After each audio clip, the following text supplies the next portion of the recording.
여러분, 우리는 시편 말씀으로 이 시간에 영적인 양식을 먹고 또 그 말씀으로 기도하는 은혜를 누리고 있습니다. 시편은 저자가 하나님과 대면하여 하나님께 드리는 고백이라는 측면에서 기도이기도 하고, 또 음악적인 요소들과 함께 하나님을 높이는 측면에서는 또 찬양이기도 합니다. 저는 청년의 시절에 이 찬양에 대한 저만의 하나의 원칙이 있었습니다. 그것은 제가 진심으로 그 찬양의 가사를 고백할 수 있을 때에만 소리를 내서 찬양한다라는 것이었습니다. 얼핏 들으면 믿음이 있어 보이는, 신실해 보이는 말이지만 지금 돌이켜 보면 정말 약간 개똥철학 같은 이상한 고집 같은 것이었습니다. 실제로 찬송가 중 여러분 잘 아시는 것처럼 내 주 예수보다 더 귀한 것은 없네라는 찬송가가 있습니다. 이제 그 찬송가를 이렇게 부를 상황이 됐을 때, 다 같이 부르실 때에 저는 그때 제 마음에 예수님보다 내 미래가 더 소중한 것 같고, 또 제가 아끼던 뭐 친구들이라든지 뭐 여자친구라든지 이런 것들에 대해서 더 중요하게 생각할 때가 있으면 그것을 소리내서 찬양하지 못하고 그냥 고개 숙이고 그렇게 보냈던 적도 있었습니다. 그런 저에게 하나님께서 찬양에 대해서 알게 해주신 것이 하나 있었습니다.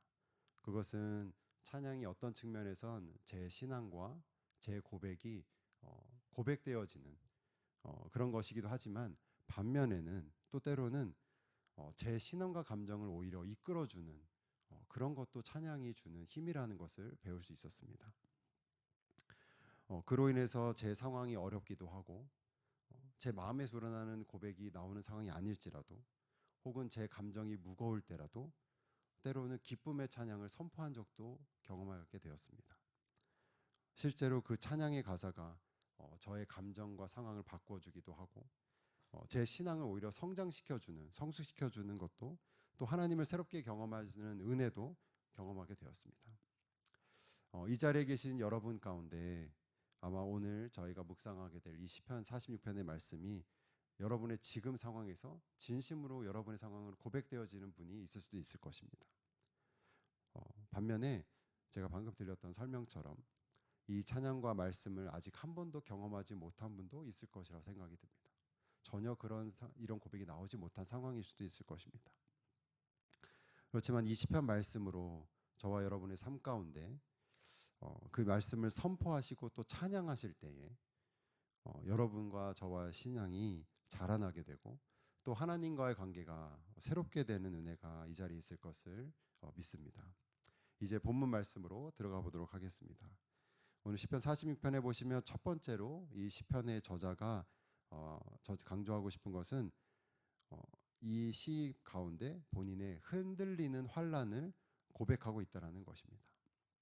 이 시편에서 하나님의 어떠하심을 말하기 위해서는 시편의 저자가 본인이 어떤 상황 가운데 있는지를 최대한 우리가 그것에 대해 공감하고 또 이해하는 것이 매우 중요합니다. 1절에 보시면, 46편 1절에 보시면 시편의 저자는 하나님을 환난 중에 만난 큰 도움이다라고 이렇게 노래하고 있습니다. 시인은 지금 환난을 겪고 있는, 그리고 환난 가운데 있음을 지금 이게 전제로 삼고 있는 것입니다. 특별히 시인은 자신이 겪고 있는 환난을 보다 구체적으로 흔들림이라고 말하고 있습니다. 2절 말씀을 보시면 저자는 땅이 변하든지 그리고 산이 흔들려라고 말하고 있고요. 또 3절에서도 한 번 더 산이 흔들릴지라도라고 말하고 있습니다. 6절에서도 보시면 여기에서도 무엇이 흔들리는 것을 말하고 있습니까? 왕국이 흔들렸더니. 여러 번 반복해서 흔들리는 것의 이미지를, 그 상황을 우리에게 말해주고 있습니다. 이렇게 여러 번 흔들림에 대한 표현을 반복하면서 지금 그 시편의 저자가 겪고 있는 환난을 흔들림이라고 말하고 있는 것입니다. 여기서의 흔들림은 잠깐 삐끗하는 어떤 그런 중심을 잃는 정도의 흔들림이 당연히 아닐 것입니다. 가장 견고하다고 여겨지는, 절대 무너지거나 흔들리지 않을 것이라 생각하는 땅이라든지 산이라든지 왕국이라든지 그것들이 흔들리는 상황입니다. 즉 가장 안전하다고 생각하는 삶의 기반이 무너질 것 같은 그런 흔들림을 시편 저자는 자기가 겪고 있는 지금 환란이라고 말하고 있는 것입니다. 이 시편 내의 구절들이나 그 외에 다른 기록들을 살펴본다 하더라도 이 시편 저자가 겪고 있는 흔들림이 구체적으로 무엇인지를 저희가 명확히 알 수는 없을 것입니다. 그렇죠. 2절과 3절에서 묘사하고 있는 자연 만물의 어떤 흔들림, 즉 지진과 같은 큰 재앙일 수도 있을 것이며 또 다른 어떤 큰 어려움일 수도 있을 것입니다. 그런데 보다 많은 신약자들이 추측하고 생각하는 것은 이 시편 저자가 겪고 있는 흔들림의 환란이 자연재해보다는 이방 국가들의 어떤 공격이라고 많이 해석하고 있습니다. 이는 6절 이하에 계속되는 전쟁에 대한 묘사들, 그 표현들을 보아도 이러한 주장이 이렇게 타당하게 근거로 삼아질 수 있을 것입니다. 근데 보다 구체적으로 이 상황을 히스기야가 왕이 다스렸던 때에 그 이방의 왕에게 완전히 포위당했던 그때라고 주장하는 학자들이 많이 있습니다. 근데 생각해 보십시오. 여러분, 그처럼 자신의 힘으로 이 모든 포위와 공격과 이 흔들림을 감당할 수 없는 이런 환란을 맞게 되면 우리 사람들은 어떻게 반응하게 될까요? 그 어려움에서 피하려 하고 아예 회피하려 하거나 아니면 나의 도움이 어디서 올꼬라고 하면서 아마 주변을 찾아볼 것입니다. 보다 안전한 상황과 장소로 피하려 하거나 혹은 의지할 사람을 찾는 경우도 있을 것입니다. 이것은 믿지 않는 이들뿐만 아니라 믿음이 있는 이미 하나님의 자녀로 그 신앙생활을 하고 있는 우리도 이렇게 반응하는 것이 대부분일 것입니다. 때로는 이러한 흔들림의 환란 가운데 처할 때에 도대체 하나님께서는 왜 나에게 이런 것을 겪게 하시는지 우리는 하나님을 이해하지 못하기도 하고 또 때로는 이 상황을 받아들이지 못하기도 하면서 하나님께 실망하기도 하고 때로는 하나님께 원망하는 마음으로 마음이 가득 찰 때도 있습니다. 그런데 여러분, 여기서 중요한 것은 하나님의 자녀라고 해서 환란이 없는 삶을 사는 것은 아니라는 것입니다. 우리 중에 어느 누구도 당연히 환란을 즐거워하면서 그것을 원하는 사람은 우리 가운데 아무도 없을 것입니다. 하지만 삶이 통째로 흔들릴 것 같은 이 시편 저자가 말하고 있는 이러한 환란이 우리의 삶 가운데 찾아올 때가 종종 있습니다. 이러한 흔들림은 어찌 보면 죄로 인해서 타락한 이 세상에서는 피할 수가 없는 것입니다. 이는 종종 이 세상이 죄로 인해서 타락한 곳이라는 그 진리를 우리가 잊고 살아가고 있을 때가 많기 때문에 우리는 이것을 많이 생각하지 못할 때가 있습니다. 우리는 때로는 이 세상을 중립적이라고 여기어서 내가 좋은 일을 하면 좋은 결과가 맺고 조금 안 좋은 일을 하면 안 좋은 일을 겪는다라고 생각할 때도 있습니다. 때로는 이 세상을 이상적인 곳으로 생각해서 점차 뭔가 더 좋아질 것이라고 생각하기도 합니다. 하지만 성경은 죄로 인해서 타락한 이 세상에서 우리는 이 환란을 피할 수가 없으며 오히려 신자인 우리에게는 때로는 더 많은 고난이 혹은 더 큰 고난이 찾아올 수밖에 없음을 주님께서 직접 경고하신 적도 있습니다. 요한복음 15장 19절 말씀해 보시면 예수님께서 제자들에게 이렇게 말씀하시죠. 제가 읽겠습니다. 너희가 세상에 속하였으면 세상이 자기의 것을 사랑할 것이나 너희는 세상에 속한 것이 아니요 도리어 내가 너희를 세상에서 택하였기 때문에 세상이 너희를 미워하느니라. 예수님께서는 세상에 속하지 않는 우리를 미워하기 때문에 이 세상에서 살아가는 데에서 갈등을, 때로는 환난과 핍박을 겪을 수밖에 없음을 꼭 기억하라고 말씀하십니다. 이러한 환난을 또 심한 이 흔들림을 겪는 사람의 이 마음의 심정은 대개는 어떨까요? 아마도 두렵지 않겠습니까? 지금 이곳에 만약에 지진이 일어난다고 하면 당연히 안전할 거라 생각하는 우리의 이 장소가 흔들린다면 우리가 1차적으로 겪는 감정은 두려움, 무서움일 것입니다. 그런데 오늘 시편을 보시면 이 저자가 어떤 감정을 표현하고 있습니까? 3절 말씀입니다. 제가 3절 말씀 읽겠습니다. 바닷물이 솟아나고 뛰놀든지 그것이 넘침으로 산이 흔들릴지라도 우리는 두려워하지 아니하리로다. 우리는 두려워하지 아니하리로다. 이 표현은 그에게 이미 두려움이 먼저 찾아왔다라는 것을 전제로 하고 있는 것 같습니다. 그런데 그 두려움을 극복한 것으로 보입니다. 우리는 두려워하지 아니하리로다. 그렇다면 어떻게 이 시인은 환난 가운데서도 그 두려움을 극복할 수 있었을까요? 이는 시인이 피난처이신 하나님을 경험하였기 때문입니다.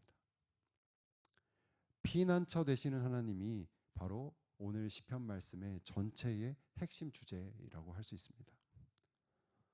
여러분 한번 말씀을 보시면 46편 말씀의 시편의 시작은 하나님은 우리의 피난처이시오라고 시작하고 있습니다. 그리고 1절에 그렇게 시작했는데 가장 끝절인 11절은 어떻게 이 시편이 끝나고 있습니까? 하나님은 우리의 피난처시리로다.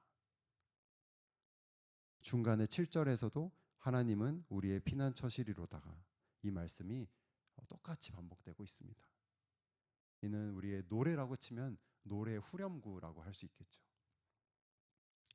물론 다른 시편에서도 피난처 되신 하나님이라는 것이 의미 있게 부각되고 부각되는 찬양들이 있지만 이 시편 46편 말씀처럼 시작도 피난처, 끝도 피난처, 이 전체가 피난처, 하나님이 피난처이심을 전체적으로 강조하는 시편은 정말 드뭅니다.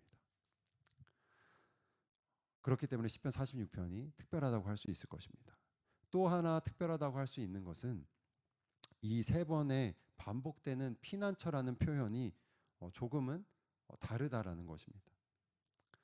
1절에서 나오는 그 피난처 해당되는 이 히브리어와 7절과 11절의 후렴구처럼 반복되는 피난처는 한국어로는 한국 성경에는 피난처라는 것으로 번역되었지만 원래의 히브리어 원어로는 다른 단어로 되어 있습니다.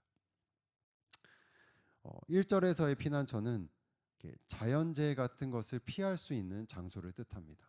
제가 새벽 시간이니까 막 히브리어까지 말하지는 않겠습니다.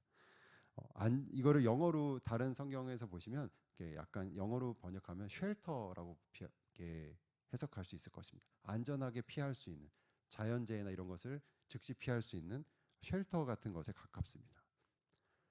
반면에 7절과 11절에 나오는 피난처로 번역된 히브리어는 대적의 공격으로부터 보호받을 수 있는, 영어로 말하면 fortress에 가깝습니다. 요새에 가깝던 것이죠. 이 모든 것을 한국어로는 피난처라고 번역되어 있습니다. 이는 7절과 11절의 앞부분에서 하나님을 호칭할 때에 만군의 여호와라는 것을 강조하는 것을 통해서도 이 요새의 하나님, 요새의 피난처를 강조하고 있는 것을, 그것 이미지하고 있는 것을 여러분 느낄 수가 있을 것입니다. 이처럼 저자는 피난처이신 하나님을 매우 실제적이고 구체적이고 또 폭넓게 강조해서 우리한테 알려주고 있습니다.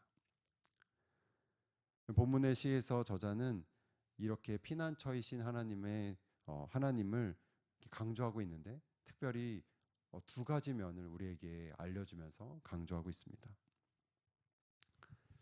먼저는 하나님께서 우리를 도와주고 계심을, 하나님의 도우심을 노래하고 있습니다. 즉 하나님을 피난처 삼는 자는 도우시는 하나님을 경험한 자라고 노래하는 것입니다. 여러분 오늘 시편 46편 1절 말씀을 함께 소리내서 여러분도 함께 읽었으면 좋겠습니다. 함께 읽겠습니다. 시작. 하나님은 우리의 피난처시요 힘이시니 환난 중에 만날 큰 도움이시라. 환난 중에 만날 큰 도움이시라. 시인은 여기서 하나님을 큰 도움이다라고 말하고 있습니다. 여기서 큰 도움이라고 말한 표현을 여러분 한번 생각해 보시고 묵상해 보시면 좋겠습니다. 이는 환난이 실제하고 있지만 하나님의 도움이 환난보다 더 크다라는 말입니다. 환난이 분명 강하지만 하나님이 그 환난보다 더 강하다는 표현이기도 합니다. 이는 마치 수레가 이 길을 따라 걸어가고 있을 때 맞는 경험하게 되는 웅덩이와 같은 것을 환난이라고 볼 수 있을 것입니다. 그래서 웅덩이가 파여 있어서 바퀴가 덜컥하고 걸릴 수밖에 없는 그 위험이 있지만 그 웅덩이보다 수레바퀴가 훨씬 더 크다고 생각해 보시면 그것은 큰 문제가 되지 않습니다. 그러면 우리는 그 부분을 넉넉하게 이겨내면서 앞으로 나아갈 수 있는 것이죠. 로마서 8장 37절에서도 같은 맥락에서 이렇게 고백하고 있습니다. 바울 사도께서 고백하신 이 말씀을 제가 읽겠습니다. 그러나 이 모든 일에 우리를 사랑하시는 이로 말미암아 우리가 넉넉히 이기느니라. 바울 사도께서도 환난 가운데 하나님의 도우심을 경험한 것입니다. 그래서 이 모든 일에 정말 모든 환난, 그것이 크든지 작든지 모든 환난 가운데 우리가 넉넉히 이길 수가 있다. 넉넉히란 말은 환난이 있지만 어려움이 있지만 더 큰 도움을 얻기 때문에 우리는 그것을 이겨낼 수 있다라고 말하는 것입니다. 사랑하는 성도 여러분, 오늘 우리를 흔들리게 하는 환난은 분명히 존재합니다. 그것이 크던 작던 건 말이죠.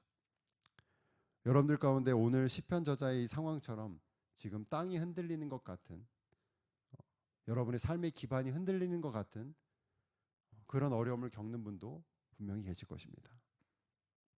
재앙과 같은 상황들이 생겨서 이 기도의 자리에 오신 분도 계실 것이고 여러 가지 공격을 받는 분도 이 자리에 계실 것이라고 생각이 듭니다. 혹은 질병으로 인해서 또는 재정적인 일들로 인해서 혹은 관계 가운데 있는 여러 가지 일들로 오늘 시편 저자처럼 흔들리는 환난 가운데 있는 계신 분이 있을 것입니다. 그렇게 삶이 흔들리는 환난을 여러분이 지금 겪고 계신다면 하나님께서는 이 시편처럼 여러분께서 찬양하길 원하시고 이 시편으로 찬양으로 기도하기를 간구하고 계십니다. 하나님은 그 환난보다 더 큰 도움이시라. 이 말씀으로 말이죠. 우리를 도우시는 하나님, 지금까지 도우신 에베네셀의 하나님, 그 하나님을 경험한 성도는 오늘 피난처 되신 하나님을 찬양할 수 있게 됩니다. 두 번째로 하나님을 피난처 삼는 사람은 함께 하시는 하나님을 경험한 사람입니다.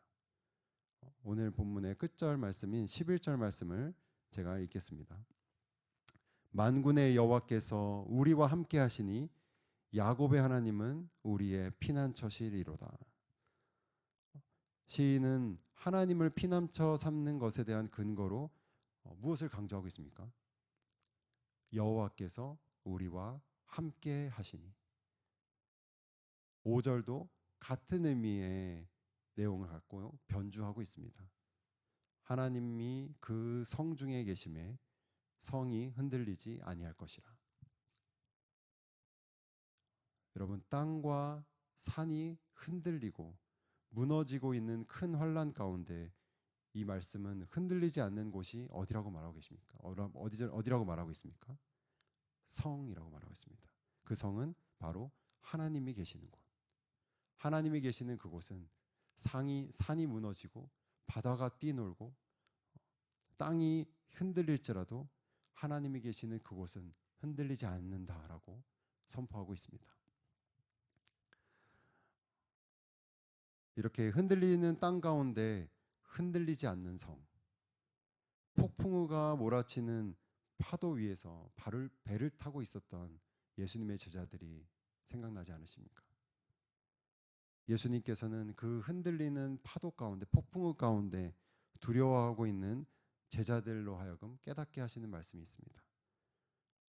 그 배에 함께 타고 계시는 예수님이 누구신가에 대해서 제자들에게 가르쳐 주고 싶었던 것이죠. 여러분, 오늘 본문 10절도 같은 맥락으로 볼 수 있습니다. 10절 말씀도 제가 읽겠습니다. 이르시기를 너희는 가만히 있어 내가 하나님 됨을 알지어다. 내가 문나라 가운데 높임을 받으리라. 내가 세계 중에서 높임을 받으리라 하시도다. 하나님께서는 흔들리는 환난 가운데 너희는 가만히 있으라는 명령을 우리에게 주십니다.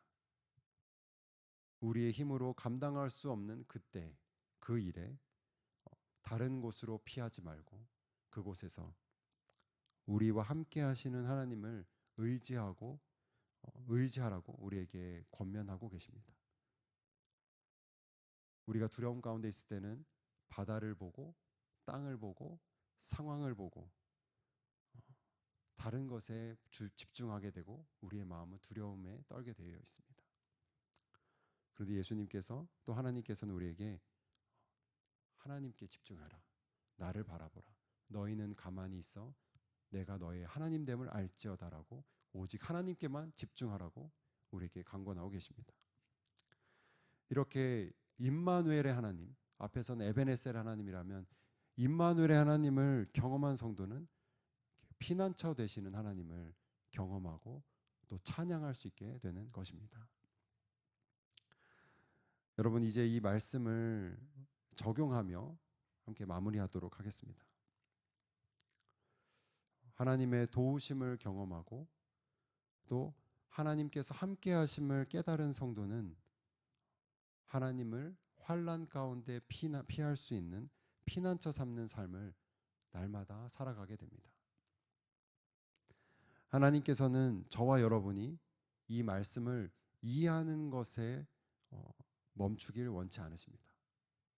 하나님께서는 이 말씀으로 우리가 기도하고 또 찬양하며 고백하길 바라십니다. 여러분, 이 시편이 찬양인 것을 기억하시기 바랍니다. 우리의 마음을 담아 감정을 담아 또 고백을 담아서 피난처 되시는 하나님을 노래하고 찬양하는 것이 무엇보다 중요합니다. 여러분, 신년 새벽 기도 때에 담임 목사님께서도 이 부분에 대해서 강조하신 적이 있으시죠? 찬양에는 힘이 있다라고 말씀하신 적이 있습니다. 여러분, 찬양에는 분명히 힘이 있고 이 찬양으로, 이 기도로, 이 시편 말씀으로 우리가 환난 가운데 흔들리는 이 환난 가운데서도 두려워하지 않고 피난처 되신 하나님께 피하며 그분을 노래할 수 있는 힘이 이 말씀 가운데 또 우리가 그걸 찬양할 때 우리는 경험할 수 있게 되는 것입니다.